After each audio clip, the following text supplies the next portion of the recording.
impressive. Joining us now in Studio B, the head basketball coach at BYU, Dave Rose. Coach, what are you doing on Saturday morning other than watching BYU Sports Nation before LDS General Conference? I will not be a part of that pregame show. And good luck. You know.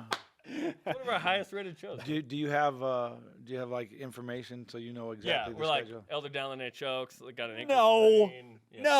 no. We'll discuss sports. Do you give any type of sports background from each of the brethren? Yeah, it'd be like, when Elder Worthen was around, it was like, he was a good running back, 4.8 speed. Well, you know that Elder Holland played basketball at Dixie College. He's a Dixie guy, and Elder Bednar, I believe, played quarterback. So you should really get into that. We would, but we were told not to. So. Oh, okay. No, I'm just kidding. Oh my goodness. We've been talking about why awards are tonight. You going tonight?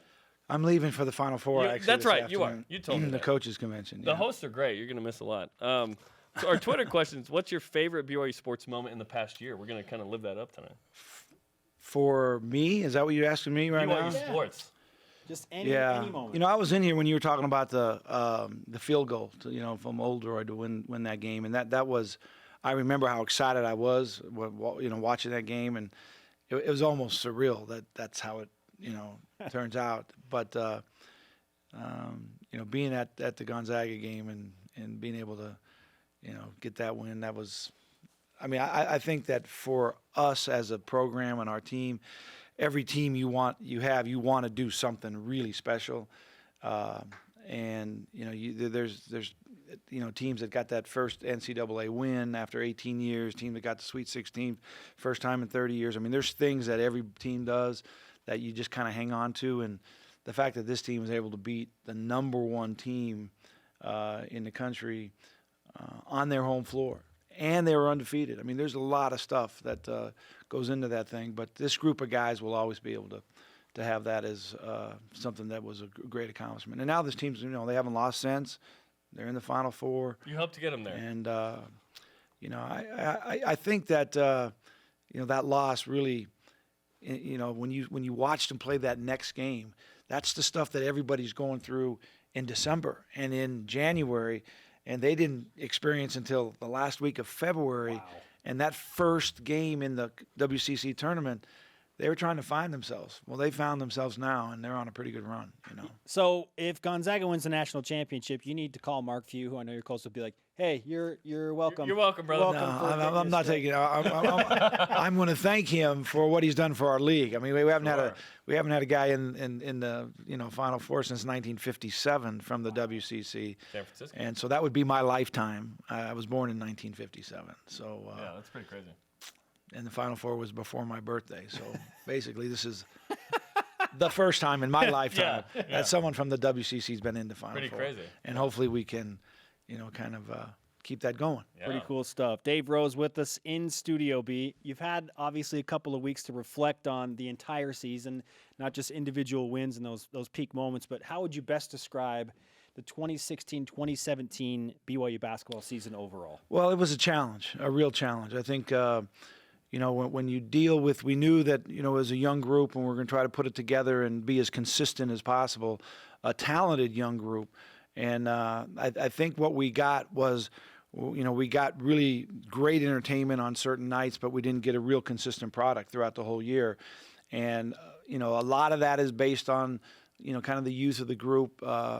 Injuries, you never can really predict how that comes out. But, I think that biggest challenge with this group was the lack of depth, up and down that roster to be able to overcome all the issues that we had. But for, that being said, a great year for, guys being able to develop, get a lot of time.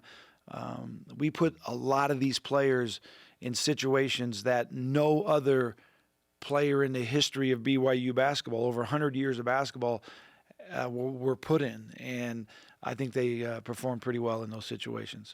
Pretty tough. And you're referencing starting no juniors and seniors at some point, which is pretty crazy.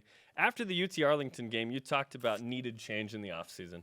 Have you started to answer any of the kind of direction you want to go with change? Absolutely, with our staff and with our players. Our players we had 2 weeks extra off time, before the end of the semester because of getting beat early. Last year we got beat last night, and the Monday night at the end, Tuesday night at the NIT. So we had a little extra time, and the guys have actually started back with some individual workouts, getting in the weight room, and made a lot of adjustments in those areas for the guys, and it'll just continue that way because I just really feel like, the group that we have returning is in a position to where they can handle, more of what we want to give them. And it seems like the last 3 or 4 years, we have so many new guys that we're always starting at the same spot. I think we're starting at a different spot, which will allow us to do a lot more things, which I think will really pay off in the long run. Were expectations too high for this group, or did injuries just throw that out of sync? Well, I don't ever, want to get involved with, trying to educate the public or expect. Internal expectations are what they are, and the bottom line is that I think everybody was excited to get this group together. If anybody wants to be disappointed with something or someone because of the season, they need to be disappointed with me because I put these guys in a position that was unique. They needed, young guys in this spot with all those expectations. And you look at all the young teams right now with 1 weekend left to play basketball, all the young teams are home watching. The teams that have got experience and the teams that have got upperclassmen and juniors and seniors on the roster, they're the ones that are still playing. People don't understand that. They just think you can throw a lot of these guys in this situation. That this is a different world that we're living in, and you can't compare them to guys that played here 20 years ago because their pressures 20 years ago were so different than today's pressures. I'd like to see Danny Ainge play here in social media. I'd like to see when Danny Ainge bit Tree Rollins' fingers in the NBA, deal with that. I mean, we're talking about serious things. I think people are really hard on these kids. Oh, it's ridiculous. And they need to get off their backs because these kids are working hard and they're playing hard. And if they got a beef with something, come after me because I'm the one that put them in that place. I'm the one that said, to where we didn't have the experience on our roster, and so these young guys got put out there. But I'm excited to get them back, and when we get them back, you're going to see a real payoff from what they went through this year. Without question, the last 8 to 10 years, with the influx of social media, it has made your job and your players' jobs entirely different, and it's tough to manage all of that. Well, the most important thing for me with these guys is obviously success. We want to be really successful with our teams and win and move on, but I want these guys to have fun and enjoy this, and I think that a lot of that this year for these guys, that enjoyment was kind of taken out of it, and they just felt a lot of undue pressure. These guys should go out there, get the game plan, and then have a really good time executing. And I think sometimes this year especially, they felt a lot of criticism from people that don't really have any idea what is going on and the pressures that it takes to be a student athlete, to be a young student athlete, to be in really tough core requirement classes as a freshman and a sophomore. A lot of reasons juniors and seniors are better. The classes aren't quite as hard, when you get to be a junior and senior. And a junior and senior, those classes are way more of your interest and what you really want to study. Those prerequisites and a lot of those general education classes, especially here at BYU, brutal. They are brutal, and they take a lot of time. And I think only people, all they care about is the 2 hours that they see them on TV. And there's a lot going on, and we put these guys, and I think every one of them wanted it. They all want to play when they're young, and they all want to have that experience. But I'm excited to get on to the next page, and the most important thing for me is that the majority of them are back, and we finally can start at a different place than we've started at the last few years. Eric Mika has put his name into the NBA draft. You've dealt with this situation before. Had a guy leave early. Trent placed it. Jimmer tested the waters after junior. TJ, Jonathan Tavernari, others. What's it like as a coach? Because you want him to succeed, yet you're probably a better team with Eric Mika on the roster next year. Yeah, and I just believe that those things will work out. And if Eric gets the feedback that he wants and keeps his name in there, then I think that's going to be really good for our program because that's what kids want. I think there was a time in college basketball where kids were born to play. They were born and said, I want to play at the University of Kentucky, or I want to be at BYU, or that day's gone. They're born to play for the Clippers or for the Jazz. I mean, these guys, especially the high-end guys, they're NBA guys. I kind of feel in some ways like I did when I was at Dixie at a junior college, that I know all these guys didn't grow up wanting to be at Dixie. They grew up wanting to have a Division I scholarship, and they all came through, and all 14 or 15 roster guys every year wanted a Division I scholarship, and that's pretty similar to what it is now. These kids all want to play in the NBA, and they want to see what the NBA thinks of them. And I think with Eric, especially this year, the feedback was there were a few teams that definitely want to see him, want to talk to him, and the only way that you can go through that process is to put your name in and make yourself eligible, and then you can go out and talk to the teams that want to talk to you, get the feedback, and then figure it out. But it is difficult. We got till May 24th for him to keep his name in or pull his name out, and in that time, you're kind of in a little bit of a limbo because you're going to keep that scholarship for him if he decides to return. And then if he doesn't return, then you make changes and plans, and that kind of just adds one more kind of situation with our players of guys coming on missions, going off missions, leaving, going, coming, and then you got an NBA situation involved, and so our roster is really difficult to put together every year. But I'm excited about next year's roster just because there is the majority of the guys returning. The amount of stress that a head coach goes through at the collegiate level, whether it be football or basketball or baseball, is tough to comprehend unless you are in it. And so I know you worry a lot about your guys having fun and you want them to enjoy the experience. How do you balance that for you and your staff?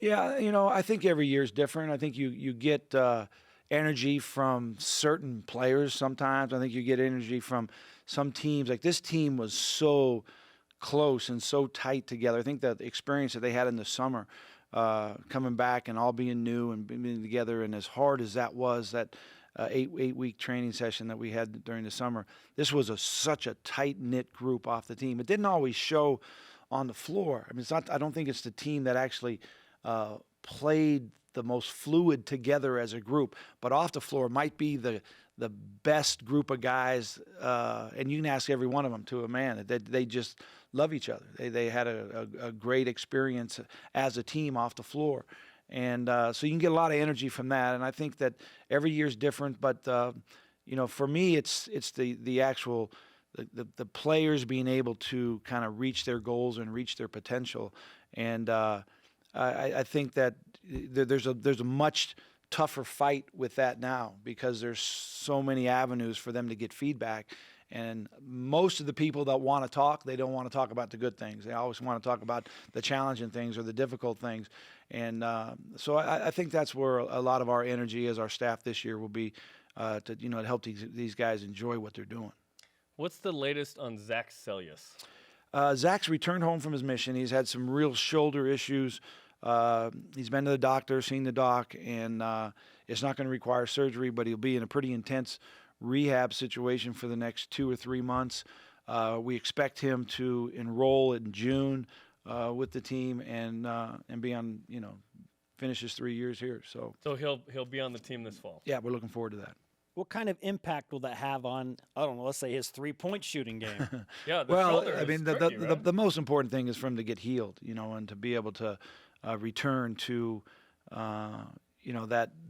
just the physical form that he was before he left, and it's a difficult thing when you kind of incur an injury and you're trying to manage so many different things. And I think that Zach just kind of compartmentalized this and said, listen, we go home, I'm going to get this healed, and then let's, move on and continue with my career. And, we expect him to be, a big part of the success of next year's team, just like he was, a year ago when he was a freshman. Had a great freshman year. And we had a lot of guys who had great years. Nick Emery had an unbelievable year as a sophomore, and a lot of people I know are kind of disappointed in him. But you look at what he's done in his 2 years here, he's on track to shatter all kinds of records in 108 year, 10 years, however long we've been playing basketball at BYU. So there's and TJ Haas had a great freshman year, and so there's should be a lot of excitement about these guys returning and being better and having a great year. You're heading out to the to Phoenix for the Final Four, the coaches' convention, and everything. What do you hope to accomplish this week? Just get through it. I mean, it's The warm weather. the weather's nice, and it's fun to see a lot of your good friends and kind of reminisce about everybody's challenge. One thing you do come home from the Final Four realizing that you're not the only guy that's fighting this fight. I mean, there's every coach in every city and every school is trying to get the very most out of their kids and get the best players they can and get them to be as good as they can, and then go recruit the best players they can. So, but I sit on a couple, 2 or 3 boards, and we got board meetings, and then there's some appearances that we do for sponsors.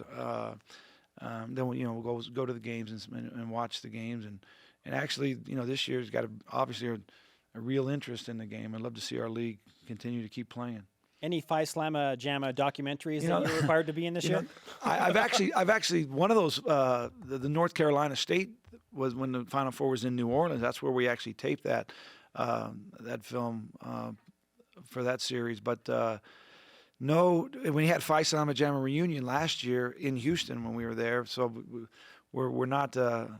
I'll see some Phi Slamma. There's a couple guys in the media that were on our team, but for the most part, this will be.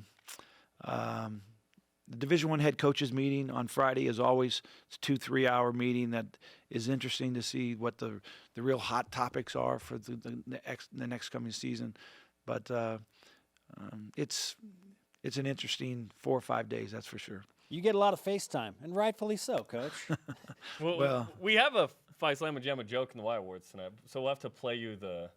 Okay. It's actually a video. We'll play it back for you later. All right. I'd like to see that. Yeah. In the meantime, we did find some grass in the back of your practice facility that we have played catch on. The Oh, hill really? Down below, like past Terry's office down there. Oh, really? Yeah. What I would need to do is put in a work order to get some type of protection for the glass. We don't Wild want we don't want the glass broken. Yeah. That brand new building. Yeah, we're being very careful. Yeah. Okay. But if it's Terry's office, whatever. Coach, it's great to talk to you. Have a good time in Phoenix, and we'll talk to you again soon. All right. Thanks, guys.